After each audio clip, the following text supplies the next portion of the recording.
One purpose for music is to overcome dislocation by creating connection or even a sense of homeland. That certainly applies to a collaboration between the Native American Composers Apprentice Project, or NACAP, based in the American Southwest, and Shelter Music Boston. The project's called Voices from the Land, with performances posted online. To tell us about the effort are one of the apprentice composers and member of the Hopi, Tewa, and Laguna nations, Christina Shupla, and the founder of Shelter Music Boston, Julie Leven. I'd like to thank you both very much for being with us. I want to start at the local end with Julie. Tell us a little bit about Shelter Music Boston, its mission, and how it fits into this particular collaboration. Sure. Thank you for having us both here today. Shelter Music Boston is an organization that I founded in 2010 to provide classical chamber music concerts directly into homeless shelters and into substance misuse recovery centers, with the idea that providing access to high quality arts programming for people who don't typically have access can create community, can create social change, can provide hope in many cases, particularly in the homeless community. Access to high quality arts programming can really change a person's perceptions about the day, about what they have ahead of them. And that has been the case. Shelter Music Boston has documented hundreds and hundreds of audience members telling us that being able to have a concert of the quality Shelter Music Boston presents has given them hope to face the circumstances of their homelessness. Of course, with COVID, like arts organizations across the nation and globe, Shelter Music Boston had to figure out how to go online. And that has been a challenge. And yet the opportunity has been to collaborate with artists and programs far away that we wouldn't be able to provide live access to. And so, in fact, that is part of how the Shelter Music Boston collaboration with NACAP came about. And another element of that is that I wanted to provide our Boston audiences with some knowledge and awareness and empathy for the fact that we here in Boston are living on land that belonged to Indigenous people, that many of the Indigenous people that were in Massachusetts, the Massachusetts and the Wampanoag, particularly those Indigenous populations are no longer living in the places where, in fact, our homeless shelters are. And yet, throughout the history of our country, the United States, in fact, many of our Indigenous populations have also been made homeless by various policies that have been implemented as the country grew and changed. And so I saw a connection there between the Indigenous populations having faced this challenge and the homeless audience members that we serve here in Boston. And I thought, wow, these are stories that can connect, and through music, we can learn more about one another, have more empathy for one another, understand the creativity that music can, that when connecting with creativity and beauty and dignity of art, we can all feel more human. So that's sort of a nutshell, quick tour of how this all came about. Shelter Music Boston had collaborated with Raven Chacon previously via a performance by one of our cellists, and Raven is one of the most prominent Indigenous composers writing now. And so I learned that he is a faculty member at NACAP and contacted him and said, how could we do something together? And so that's what has evolved with now a series of 12 videos showcasing more than 12 Indigenous composers, most of whom are young people, like our other guest today, Christina, as well as one faculty member, Michael Begay, who is an alumni of the NACAP program. Christina, some of the greatest classical music ever composed was written by teenagers, but what about you? What got you started on music? What mostly got me started was it was just a music class that was opening at my school, and I thought because I always wanted to like do some kind of like music, to do something with music. So then that's when I took the opportunity to take that music class.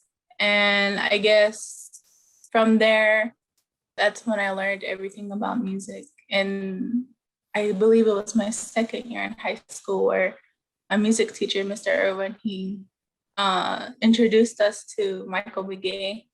And that's how I was able to go into the NACAP program, was when Irwin came, Michael Begay came. Well, classical music usually draws from many different foundations. What about your foundations? I mean, could they be pop music? Are we talking about indigenous music? How would you describe it? Like, can you repeat that? Yes, I mean, the kind of music that you liked when you were growing up and learning to compose. What were your models? Um, well, most of the time I would just listen to music that was on the radio. And of course I had my other music that I would listen to. But what I would usually listen to when I'm trying to find like that inspiration to make music is mostly like classical music. I will listen to various composers play their music, or even just just like random classical music that I would find on YouTube that would seem to inspire me or give me an idea of some type. What about the idea of composing music that would be heard in another part of the country by people you've never met before? How does that feel? Well, to me, I like hearing music from all over the world. I kind of like I honestly don't know how, like, what it's called, but like over in like China, their traditional music. I really like their music, and I like looking at other countries' music just to see what their indigenous music is like, and then like compared to ours, be like, oh, that's so cool, so unique. Julie, how does this music sound to you? I mean, not just by Christina, but also by some of the other apprentice composers. Well, I have fallen in love with every single one of the composers via listening to their pieces. And first of all, I hear incredible creativity and storytelling. And what's really remarkable about the NACAP program is that most of the young composers have not had an extensive background in music training. And yet they've been provided with some basic tools how to write for two violins, a viola, and a cello. And this simple tool has enabled them to have a voice that enables them to tell stories. And in fact, that's how I view all of classical music. In fact, all of music is storytelling, whether it's considered based in Western classical tradition or any global indigenous tradition. People are telling cultural stories and human stories with music and with those musical voices. And so many of the apprentice composers have said they've written about loss of a family member, even very recently during the COVID pandemic. Some of the composers have told stories through their music of facing a difficulty in their lives other than the loss, in addition to the loss of a family member. And I really hear these stories in the music. I hear, poignance. I hear emotions. I hear unique voices, and I think I'm fascinated by the NACAP program because the young composers have been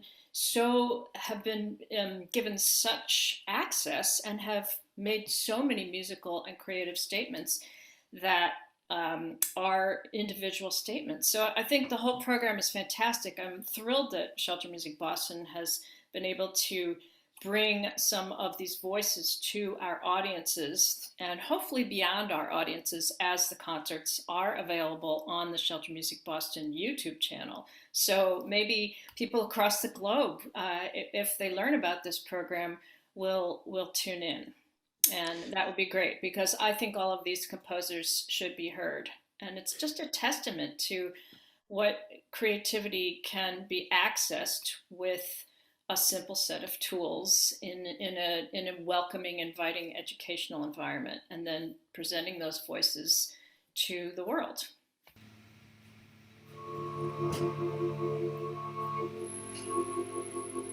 Christina, what about your storytelling? If we talk about the music you wrote, like Always or Love in September, is there a story you're telling there? Yes. My second piece, Love in September, it's kind of like, I guess you would say, love song.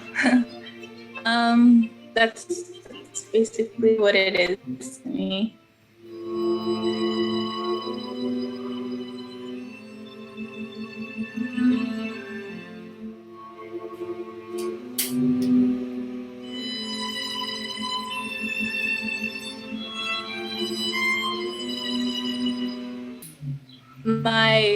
The recent song that I just made, Always, that one, I really feel into it because I actually made that song for my sister who lost her best friend recently. And basically, to me, how I put it is that some parts of the song, it's like, so like they're happy. At one point, it sounds pretty happy because they were happy themselves until some recent turns came, and just the smooth ending is like, to me, the ending kind of like ends up kind of soft and smooth, and I would say that would mean that they're going through. She's getting through it. So it's like that. So I really like saying, okay, I got this. We can push through. Like to stay strong for myself. Well, thank you very much for walking us through that and helping us tune in. And I'd like to thank both of you for taking the time to be with us. Julie Leven from Shelter Music Boston and Apprentice composer Christina Shupla.